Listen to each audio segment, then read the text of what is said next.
Pag-uusapan natin ang isang bagay na medyo unfamiliar grounds. Ano? Ito ay tungkol sa pagyaman. Amen? Nakakatakot to sapagkat una, hindi ako mayaman. Pero ito palang kayamanan ay iba sa definition ng mundo sa definition ng Bible. Kailangan maranasan po natin yung kayamanang blessings ng Bible sa atin. Amen? Pero sa pagpe-pray natin, hawakan natin puso natin, hilingin natin kay Lord, Lord, bigay mo nga po sa akin yung kung ano yung sasabihin mo. Amen? Come on, let's pray together. Dear Lord, you are our teacher. And what a privilege, Lord, it is to sit before you. Sit in the feet of the Holy Spirit and be taught by Him. And we ask, dear Lord, that from difficult life, from poverty, from lack, we will experience tremendous overflow of the blessings from on high. Thank you because your word is true, and we claim it in Jesus' name. Amen. Amen. Let's read together the words of the Lord. Ready? All together? Go. Mapalad ang bawat tao na kay Yahweh ay may takot. Ang maalab na naisi sumunod sa kanyang utos. Kakainin niya ang bunga ng kanyang pinaghirapan. Ang taong ito'y maligaya't maunlad ang pamumuhay. Sa tahanan, ang asawa'y parang ubas na mabunga at bagong tanim na olibo sa may hapag ang anak niya. Ang sinuman, kung si Yahweh buong pusong susundin, buhay niya ay uunlad at laging pagpapalain. Amen. Amen? Sabi mo sa katabi mo, ikaw yun. Amen. Makakaupo po tayong lahat. I've seen this in the life of many MCCers. No? Nung araw po, dumating ako rito siguro about 17 years ago na po. Tagal na pala, no? Ay yung mga tao lang po, naglalakad lang po dito, walang masyadong laman yan. Siguro 2-3 pirasong sasakyan, something like that. Hanggang sa nakita ko, nagpapagawa ng mga bahay yung mga tao. No, your faith can increase you. Amen. Nakakakuha ng mga sasakyan hanggang sa madalas puno ang ating mga parking at meron pa sa labas. Stories like this is just an inch of what you expect from the Lord. It's okay to expect from the Lord. Amen? Why? Because it is His promise to bless you. Sabi nga natin sa ating puso, ako ay pagpapalain ng Panginoon.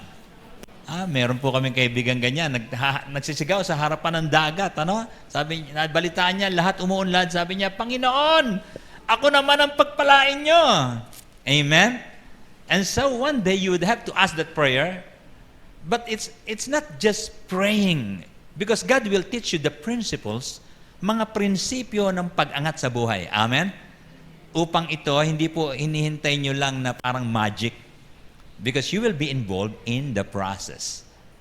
Amen? Sabi nga nyo, process. So dahil dito, aasikasuhin mo yung buhay Kristiyano mo, sapagkat ang starting point po kasi ay Tokyo Olympics. Hindi yan. Ang starting point po ay yung pananampalataya mo kay Lord. Importante po kasi ikwento ko lang to kasi mag-e-ending, di ba? Sa ending, ang galing po kasi ng Japan, ang ganda talaga nito. Isa sa pinakamayamang bansa sa Asia, sa buong mundo, no? Ang opening po nito, napakabongga po, pero tawag po nila diyan, simple, no? Simple. Binawasan po nila kasi yung mga fireworks. Okay? Pero hindi po yan na masyadong napansin. Ito po ang napansin, yung drone. Grabe po, no? Ang ganda. Panoorin niyo po yan sa YouTube sapagkat gumagalaw po yan, gumagawa ng iba't ibang mga forma. Okay? Ang isa sa forma niya, ito, parang globe, the whole world. Alright? At minsan, ang gagawin niya ay parang gayahin niya yung mga nag-skating, yung mga nagkakayat. Galing ng yung timing, tapos yung precision. Beautiful. Galing po, Pero kung palagay po ninyo, original sa kanila yan, hindi po, no? Sapagkat dito po sa Asian Games, Unang ginawa po yan, yung drone effects. Ito po, Flag of the Philippines po ito. Red po yan, blue and yellow. Diyan po sa Pampanga po, diyan unang ginawa yung mga effects na ginaya lang po ng Tokyo. Okay ba yan? Iyabang natin ng konti, di ba? Ha? Oh, grabe, oh. Sa Pilipinas na po yan, hindi po yan sa Tokyo. Diyan po ang unang concept niyan. Pero mas dinevelop po ng mas matindi po na ano. Ang galing, ano? Ha? Sabi nga sa tayo, mapunta naman tayo sa Japan minsan. Pero dito ka na lang sa Clark. Sa Clark ka na lang. Now, ang napansin lang po nila, edi yung mga turista po nagdagsaan, tapos yung mga athletes, they also go around, they notice a number of things. Number one, sa Japan po pala, outstanding po ang respect. Okay? They bow to you. Huh? Merong turista, they bow to you. Ano to? Asher siguro to ng MCC. Ito, nagsha-shopping lang, pero yung mga in charge, securities, managers, will bow to you. Alright? Respect. Something we can learn. Huh? And the politeness was there. Hindi sila kikibo pagka medyo mataas ang tungkulin mo. Things like that. It was extremely noticeable. Now, ang respeto po ba dito sa atin, kapansin-pansin? Oo naman, kasi may po and opo. Di ba? Opo, susunod na po! Ganun ba yan? Extremely noticeable. Hindi naman po ganun. No? Kahanga-hanga po yung mga nanay na nakapagpalaki ng anak na magalang po ang kanyang mga anak kahit sa kapitbahay at sa mga estranghero. Ha? Ang isa po ay language, no? Language. Sapagkat pag naglakad ka, hindi mo naiintindihan kung ano pinag-uusapan. Ano ibig sabihin yan? Ayun, thank you lang yan. Thank you lang. Ano? At marami tayong natutunang ibang mga salita. Dahil nagpunta rito yung mga yan, ano? Wag lang yung mga mura nila, no? Ito, masya-masya. Pagka nagmamadali yung Hapon, sabi niya, mush-mush. Ibig sabihin lang noon ay, pag greetings lang po yan, okay? Greetings. It can mean good morning to good evening, something like that. Alright? Po pwede ring hi. Okay, simple lang. Parang ganun lang. So, maganda po yung lingwahe po nila kasi po mahirap. Okay, pero ang dami pong mga linguist na Pinoy na nakakapunta dyan at matter of 3 months, 6 months, ano? Yung pong mga Japayuki po natin, yun ang napansin sa kanila. Many Filipinos can easily adapt to the Japanese language. Linguist po ba kaya? Okay, now. Ang isa, napansin lang po nila, when they walk around, yung pong mga ipin ng mga Hapon. Ang ipin po nila ay habang sungke, cute ka. Tayo naman, gusto pa natin magpapabrace para pantay-pantayan. Sa kanila, parang ganda yan. Yan, no? Kaganda nito, pero gano'n yung ipin niya. This is common. They don't care? Hindi naman sa gano'n. Ito, sabi niya, wala kang sungke. Gano'n sila. Pero magugulat po kayo kasi sinasadya po. And Japanese women pay hundreds of dollars to have uneven or disorganized teeth.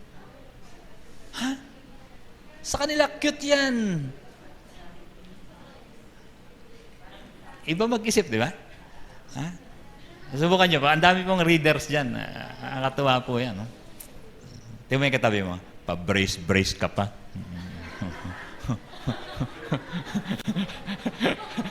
Buti na lang nakamask kayo. Hindi halata. Mamaya, pakisuntok na lang yung katabi nyo para tumabingi ng konti. Okay? Now, yung pong kalinisan ng Japan, napansin din po. Ito po ay, hindi po aquarium yan. Ito po ay mga kanal-kanal po lang yan. Kanal-kanal. Para mapatunayan lang, yung koi fish po talaga, maselan po yan. Mamamatay po kagad siya pagka meron pong mga dumi, mapaligid. Yung mga kanal po nila, kasi po babahain So nilagyan nila ng kanal, pero may instruction ng government, it has to be maintained and kept clean. And so to test that, pag lumutang yung koi fish dyan, patay ka. Okay? Galing, ano?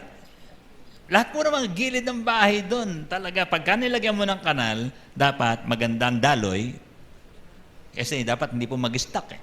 Okay? Oh? Everywhere you go. Galing. Beautiful. Sarap naman.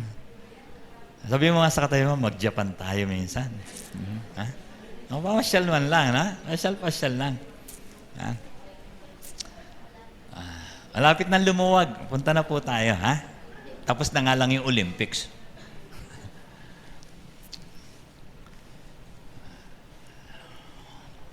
Yung pong irigasyon natin, pwede kayang ganyanin. Pagandahin yung gilid, alisin yung mga damo, pagkatapos nun ay lagyan natin ng mga barakuda kaya. Para lagyan natin ng mga tulingan. Hindi, mga pan-salt sipa na. Ang galing, ha? Kahanga-hanga. Sobrang yaman, they can really keep that. They can assign somebody to supervise that. Okay? Pero isa po sa prinsipyo yung in-apply po nila ay yung prinsipyo po ng sipag po talaga.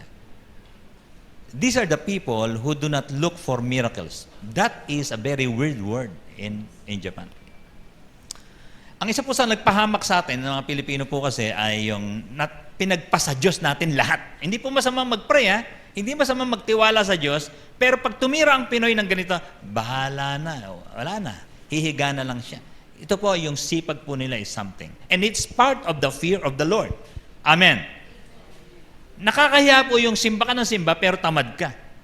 The fear of the Lord speaks of tremendous industry. Sabi po niya ay, mapalad ang bawat taon na kay Yahweh ay may takot. Ang maalab na nais ay sumunod sa kanyang utos. Nakita niyo po yung action word doon? Ano yung action word po dyan? Obedience. Ha? Mahalaga po pala yun, yung bang meron kang lagnat, pero gagamutin mo yung sarili mo, hindi yung hintayin ko na lang, natural lang na gumaling. Kaya tumatagal po, umaabot po ng 3 months yung mga sipon-ubo po natin eh. Kasi po hindi po tayo active pagdating sa treatment ng mga bagay-bagay. Gaano katagal yung tumutulong gripo sa bahay? Now, ito na.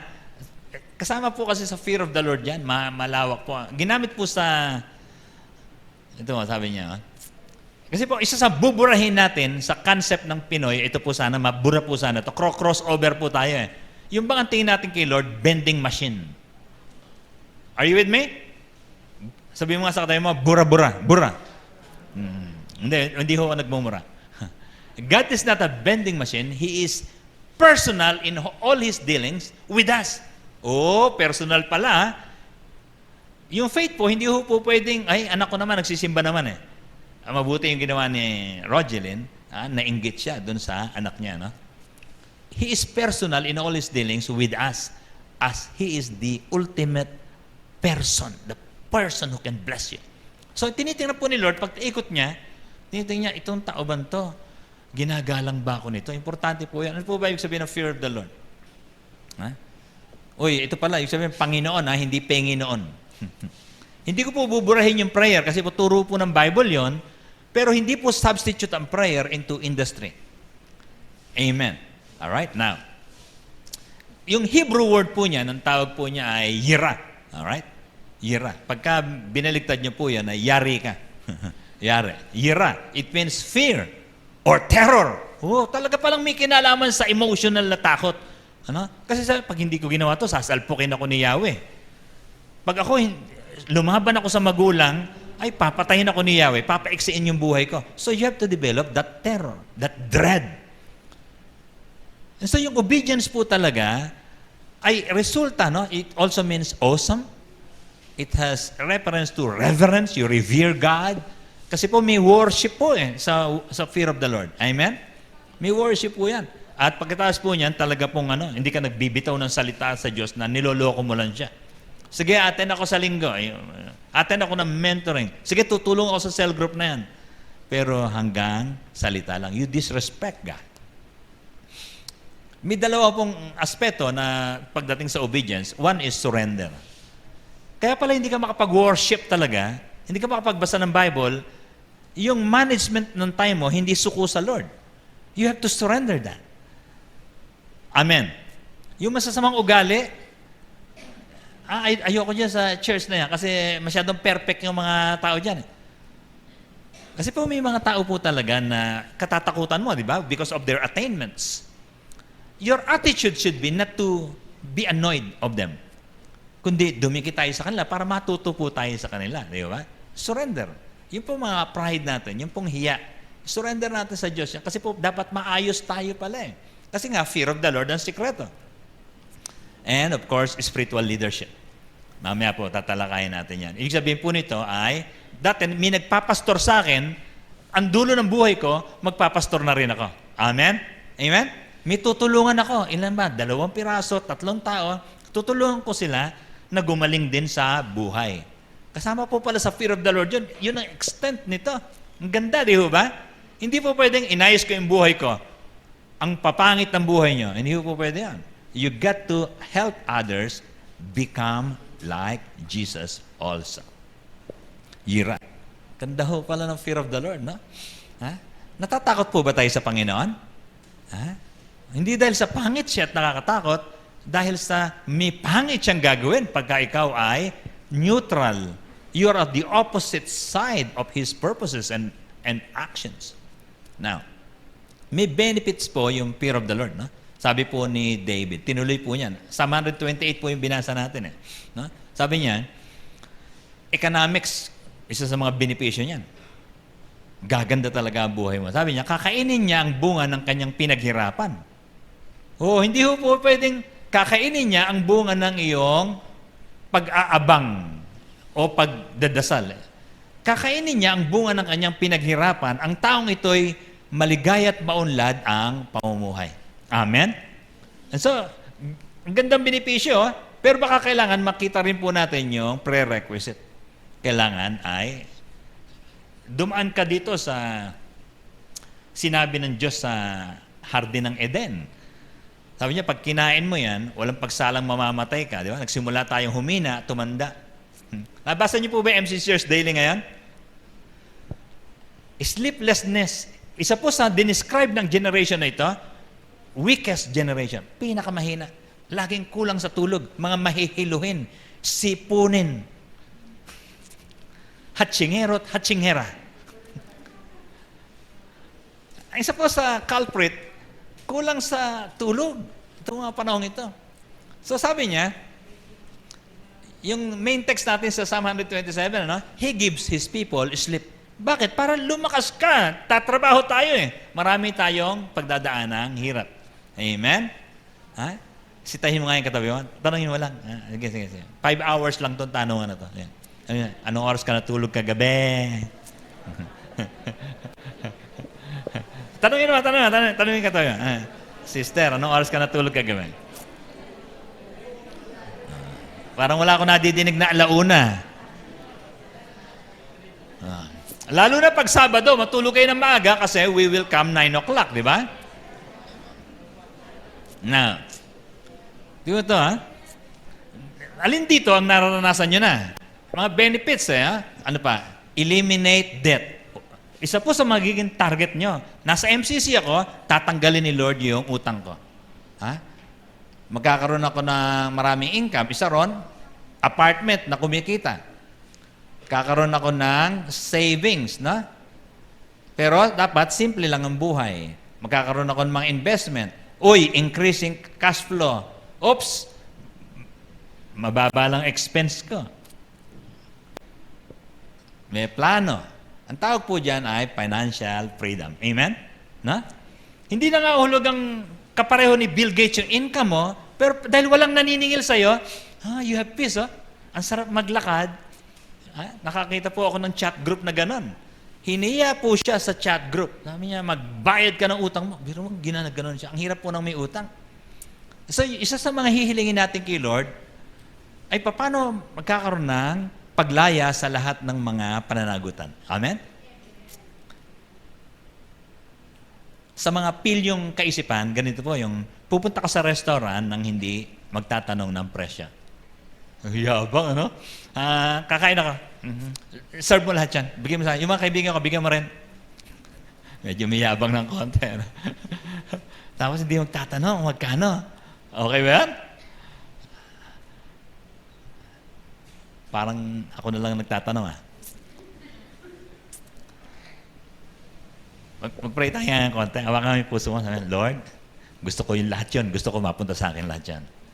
May ipon. Amen? Hindi nakasanla yung bukid. Pag humingi ng pera yung anak, hindi ko pinapagalitan. Strategy yun, di ba? Para pag humingi ng pera yung anak mo, pagalitan mo. Galingan natin. Galingan natin. Yung mga anak nyo, yung iba nandito, tinuturuan po namin ng gusto yan. So, send your children to the 11 o'clock, sa 1 o'clock, tapos meron kami mga mentoring for leaders. Kasi po, ang instruction namin sa kanila, basahin yung aklat na Rich Dad, Poor Dad by Robert Kiyosaki.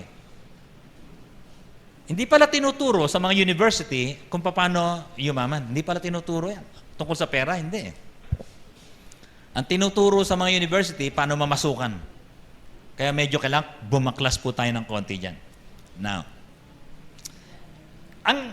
sabi po ni David sa Psalm 128, yung pinagpaguran mo, ma-i-enjoy mo.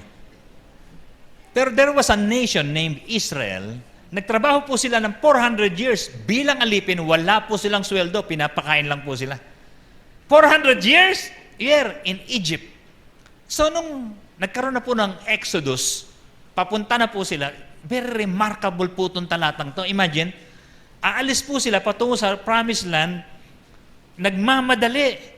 Kaya po, ang kinakain po nila, unleavened bread, kasi po hindi na po pinaalsa.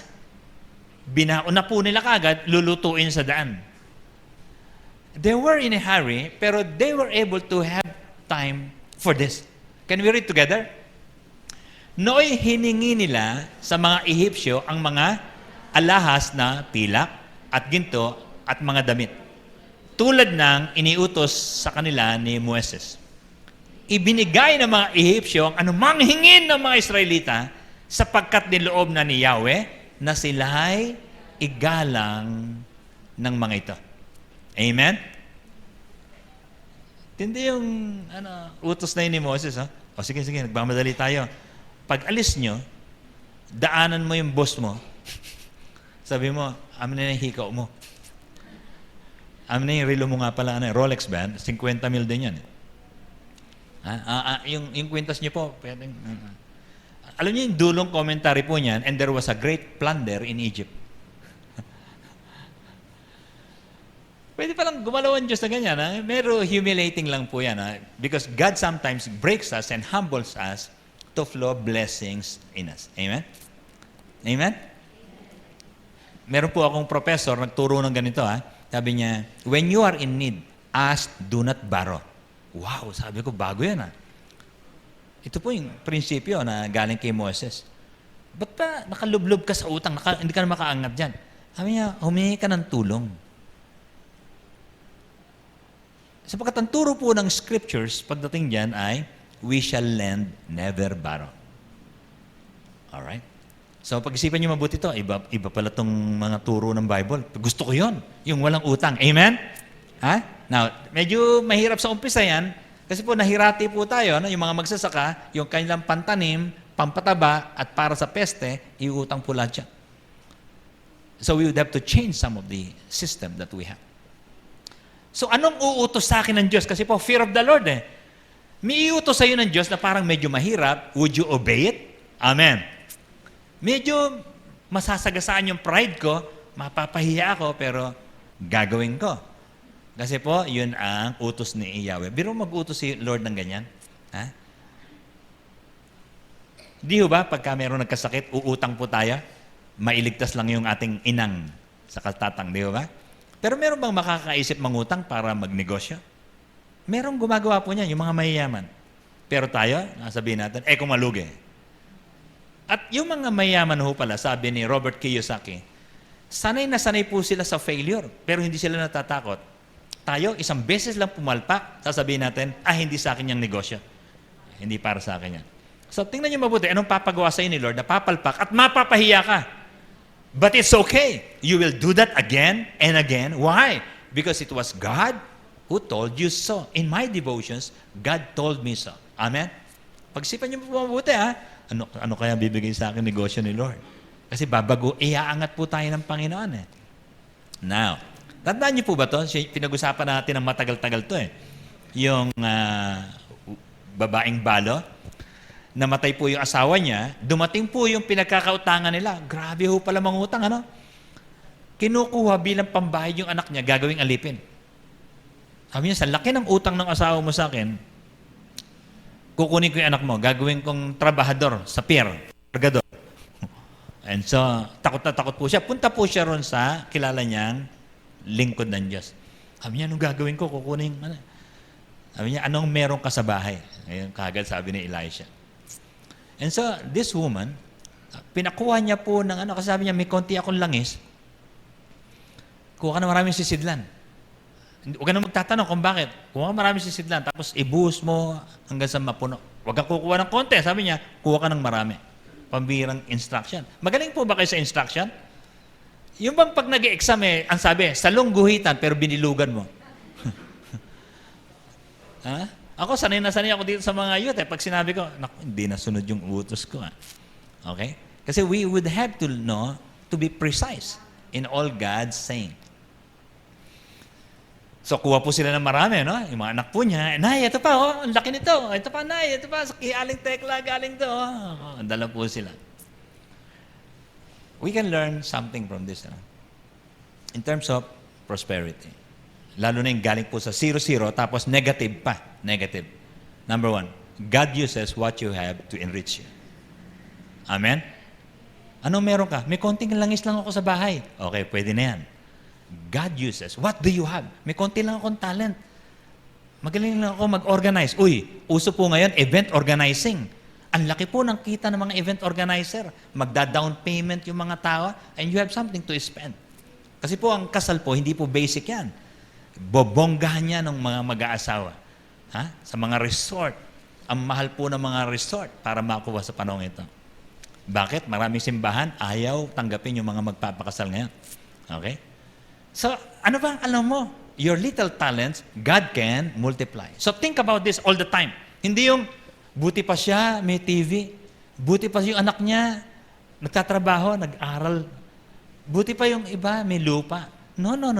Look inside. What do I have? Amen?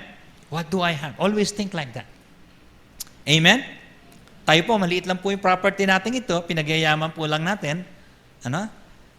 Isang araw naisip namin, extend kaya natin. Pero pa palang extension And so because we can do programs, we can do first service, second service, third services.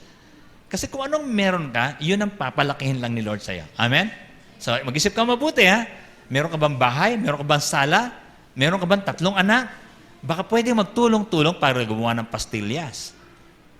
Something to think about. Let me add another principle. Dahil inutusan siya ni Elijah, kuha kayo ng marami. Kuha yung anak niya, inisa-isa lahat ng kapitbahay. Ito po ang principle. Your blessing stops in your last obedience. Sabi nung nanay, next, pengi pang, wala na. Tumitigil po pala ang blessing kapag tumigil kang kumuha ng sisidlan. Pero marami na po yung nakuha nila. At nung makita po ng nanay na wala na, tumigil nga po yung langis. Naisip niyo ba yun? When was your last obedience? Kasi po may connection po pala sa fear of the Lord. Yung pong mga pagsunod natin sa mga pinapagawa ng Diyos. Biro mo, spectator ka lang, nanonood ka lang. Sasabihin ni Lord, huling kotse mo na yan. Huling bahay mo na yan. Huling bukid mo na yan. Because it will stop at your last obedience. It's a principle. It flows naturally. So pwede bang hawakan natin puso natin? Mabilis ka bang sumunod? Lalo na kung yung tinig ng Diyos, may sinasabi po siya sa atin. Ha? Now, sundan niyo ako mabuti, ha? Kasi po, importante itong mga prinsipyong ito para makuha po natin yung mga pabor na gusto natin sa Panginoon Diyos. Ha? Sabi po ni Robert Kiyosaki, your future is created by what you do today, not tomorrow. Di ba, ang dami natin yung, bukas, gagawin ko rin yan. Ay, alam kong gagawin ko, magnegosyo. Bukas, magnenegosyo ko. Next week, next month, next year siguro. No. Your future is created by what you are actively doing right now. Do something about your empty schedules, your spaces in your schedule, your slots. Baka po ang dami pa rin nating oras sa FB eh. Yung 3 oras na nag-FB ka, naku po, baka po pwede po tayong magsalansan ng mga kaba ng palay para magpahinante. Baka po pwede pong magyaya sa isang may sakit. Baka po pwede po na gumawa ng mga bulaklak. Kukuha tayo sa dangwa and we can really sell flowers because flowers are very expensive. Ano po yung sa inyo? Huwag pong masyadong mag-ubos ng oras sa social media. Get a little information, stop. And then, okay na to, nakuha ko na yung nangyari kay kapatid ko. Sinipon pala, kaya pala hindi kami nagkikita.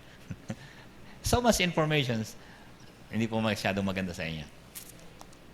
Gusto kong rekomenda rin sa inyo, hanapin niyo po yan sa Google, yung pong aklat na yan, meron pong mga excerpts doon, pwede na po sa inyo. Rich Dad, Poor Dad. Now, ang isa sa blessing at favor ng fear of the Lord, hindi lang yung matitikman mo yung yung pinagpaguran mo. Hindi ka malulugi kay Lord. Babayaran ka ni Lord. Hindi ka napansin, hindi ka na bigyan ng honorarium, babayaran ka ni Lord. Aayusin niya sa iyo. Okay? Now, ito naman. Ito pong balance sa Bible, hindi puro pera ang isa sa mga riches. Amen? Pwede pong pamilya, kayamanan po yan. Anak, kayamanan po yan. Ito, malupit, asawa, yaman po yan. Amen? Wala namang, magami naman kayo. Sabi nga natin malakas, ang asawa ko, lakasan nyo. Ang asawa ko, kayamanan ko. Oh, totoo ba yun? Ba't kayo nagtatawanan?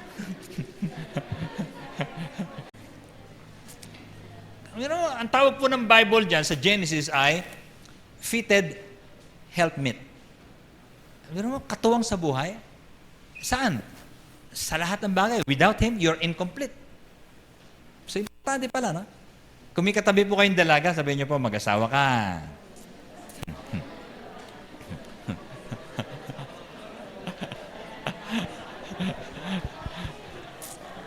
Family. It will be strengthened. Panahon po ito ng pagkawasak ng maraming pamilya, pero your family will be strengthened and protected. Hindi kayo mawawasak. Kasi po, sumusunod po kayo eh. You have the fear of the Lord. Sabi ni Lord, ituturo ko sa kanya yung parang. Nakadinig na ba kayo ng tatay na marunong mag-sorry? Nakadinig na po ba kayo ng nanay na nag-iisip-isip, mali yata yung palo ko sa anak ko eh. Kaya dahil yung pong humility, fear of the Lord po yan eh. Yung serving each other. Hindi porke bunso, laging uutusan. At hindi porke panganay ay sitting pretty. When you see the fear of the Lord in Scriptures, it will go well with us. At kinumpara po yung mga anak natin sa olive tree. Ang ganda po nitong example niya, yung kanya pong parallelism. Sabi niya, bagong tanim na olibo sa may hapag ang anak na may takot sa Diyos. Bakit olibo? Bakit ba meron din sa mga ito? Ano po ito? Ancient trees po ito. Kilala po ito. Hindi katulad ng aratilis eh. Okay? Dami pong mga pakinabang sa olibo. Puproduce din po ng langis. Pabango. At sikat na sikat po yan. Pag sinabing olive, ay nako, may karangalan. Yun po yung sabihin. Babalikan ko lang konti po yung Japan bago kayo tuloy ito. Isa po sa mga napansin doon yung young people ng Japan. Medyo tawag po nila ay teenage wasteland. Wow. Nung mabasa ko po ito, sabi ko, trahedya pala to. Yung mga youth po ay rebelde po yan. Sa mga magulang, sa gobyerno. May respeto, pero kitang-kita nyo po yung revolusyon ng impluensya ng mundo po sa kanila. Mamaya, ba't wala kami nito? Hindi po ng mga relationship, sexual relationship in a very young age. Pagka pinakita po yan, mga colored po yung mga buhok ng mga yan, kulay pink, kulay green. One story that I read, pag yung isang youth na Japanese, kulang yung allowance niya, gusto niya ng bagong laptop, bebenta niya yung katawan niya. That's how tragic it is. And so, kung tayo po, medyo nalulungkot kayo, hindi tayo kasing yaman ng Japan, isa po sa mga yaman natin, yung anak po natin, sumusunod sa atin. Amen. Yung bang yung anak mo, yayakap sa'yo, tapos magpapaiwan, hindi papasok, aalagaan ka pag may sakit ka. That's something. Kasi po baka nagsasour graping po tayo, saka, alam niyo ba yan, yung greener pasture mindset, yung bang mas okay sa kanila. Pero tingnan niyo po, what God has given you through your children is something you would like to be thankful about. So, isipin niyo po ito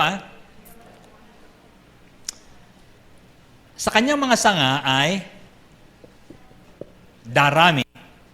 Ganyan po ang olive, madali pong paramihin Gaganda, siyang tulad ng puno ng ibo at hahalimuyak at magiging kagubatan. Amen? Ibig sabihin po nito ay, your family will be very influential. Mabango kayo sa lipunan. Because you fear the Lord, people respect you. Yung anak mo, hindi binabatuk-batukan sa kanto. Di pala? Yung bang hindi laging pinapatawag ng teacher, sabi niya, yung anak mo, nagbasag dito sa school. Ang ganda, di ba?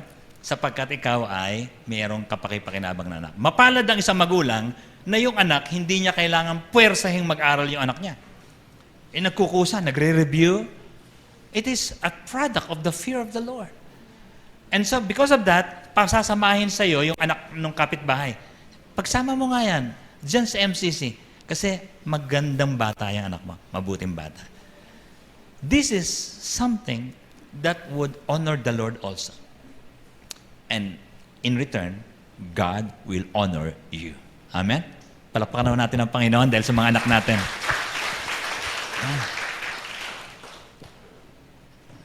Tapos, yung anak nyo, sasagana rin.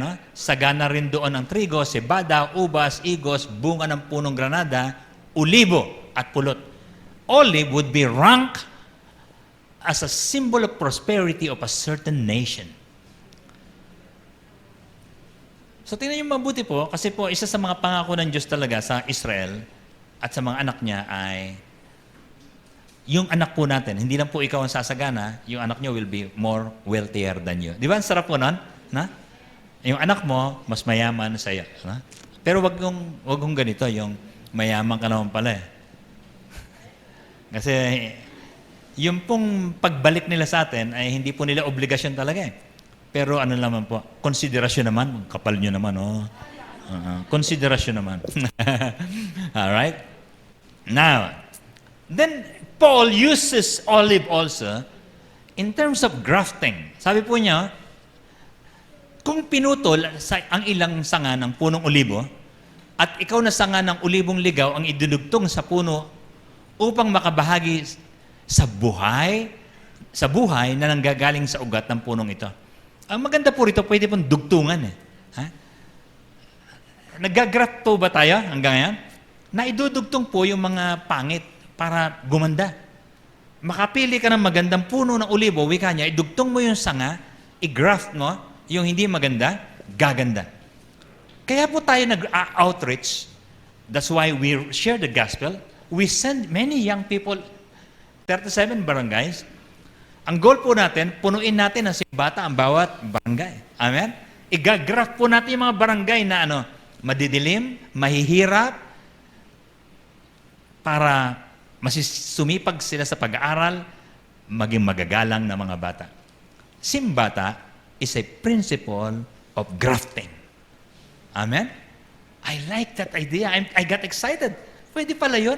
Yung mga batang salbahe, we can adopt them in our community. Sasakit ang ulo mo paminsan-minsan. Pero pag nadisiplina mo, it will be very rewarding. Pero baka mamaya, hindi ka mahilig magturo. A good parent disciplines. A good parent must pass on the fear of the Lord. Sa mga tatay, pwede makiusap. Hindi lang po puro hanap buhay. Kumustahin ang mga anak, connect to them, win their hearts so that you can instruct. And they will listen. You got to believe me, makikinig po sila sa inyo kasi po, ang ganda po ng relasyon nyo sa Diyos. Amen? Huwag po kayo matakot, lalo na kung may pera na sila, mag-instruct po kayo kahit na sila po ay nagbibigay pa ng pera.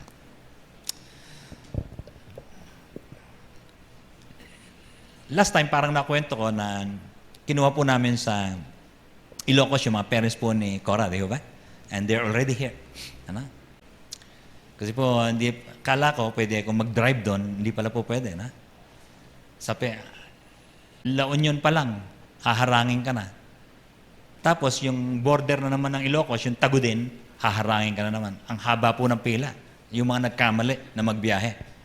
Meron po kami pastor, pagdating niya sa La Union, pinauwi na po siya. Kasi po, wala po siyang requirement. Ang taas po ng requirement. Lalo na po ngayon. Ha? Katabi ko yung driver at kukwentuhan kami. Talaga hangang-hanga ako sapagkat yung pong San Fernando, La Union, hindi po ako dadaan doon. Bypass po ako pag ako nag-drive. Siya, sabi niya, hindi, walang bypass. Ito, diretso na. Traffic dyan ka ako. Hindi siya kumikibo, no? Tahimik lang siya. Pag pala dadaan ng ambulansya, lalo na kung pipindutin niya yung wangwang, tumatabi pala kahit BMW. Tuwan-tuwa ako, sabi ko sa kanya, ang tindi naman ng kapangyarihan mo. This driver taught me authority. He knew his power. Siguro kung first time pahawakin mo ng ambulansya, baka ako may hiya pa ako kasi hindi ko mapipil kagad yan sa unang pagdadrive ng ambulance. Siya nga ho pala, ang advice ko po, ang susunod na pagbili nyo ng auto, ambulansya po bilhin nyo. Ay, naku, grabe, no? Now, let me ask you this question. Do you feel your authority when you go to houses, homes, simbata?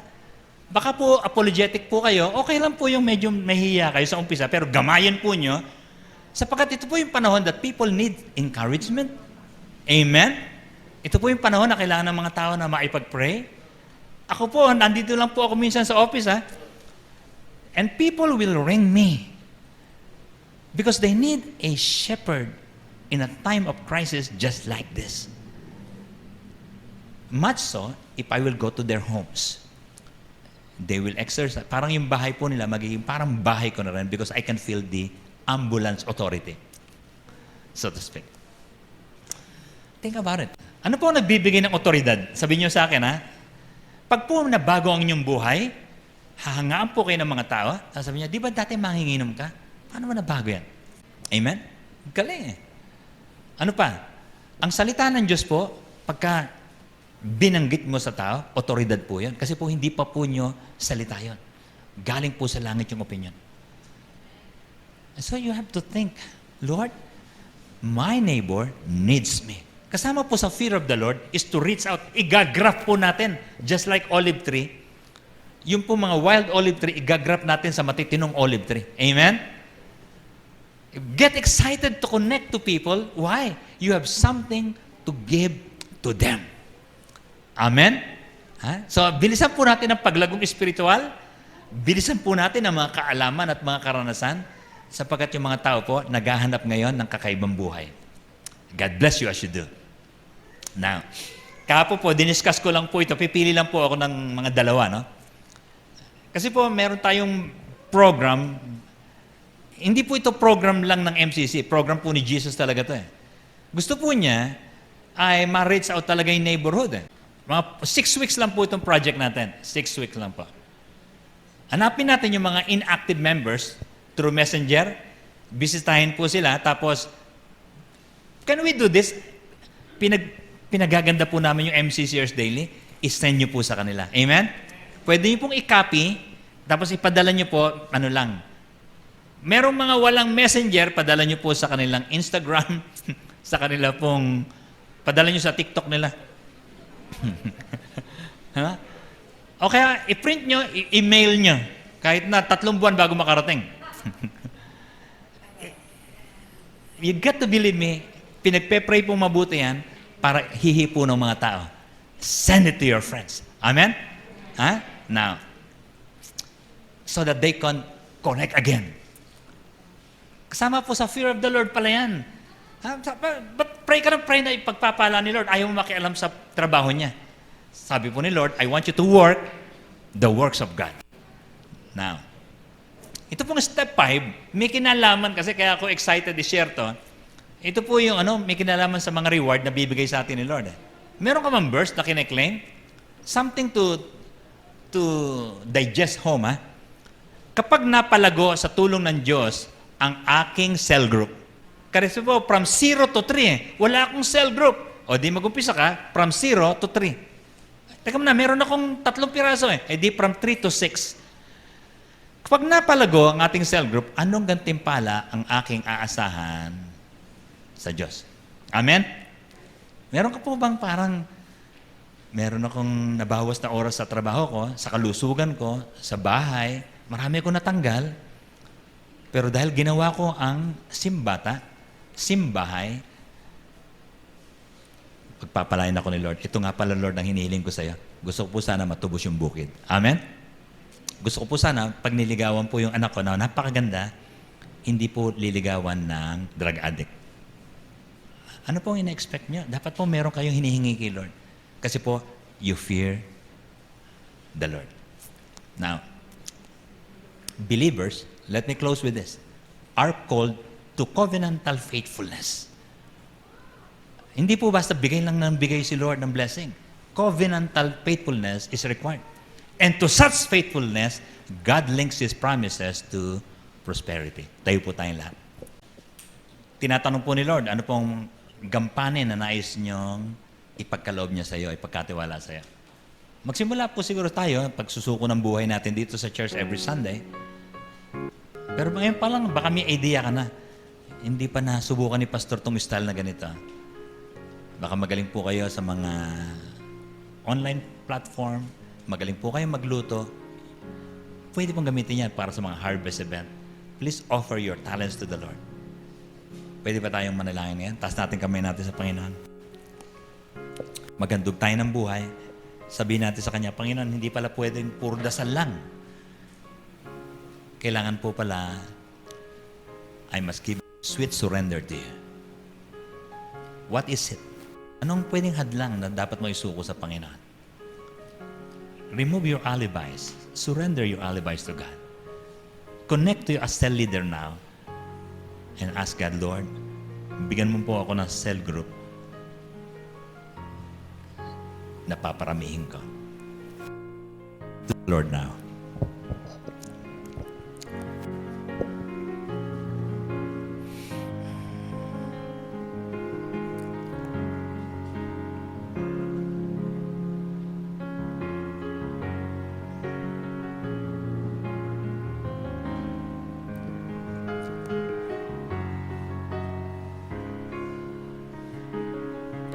Baguhin mo ang mga puso namin, Panginoon.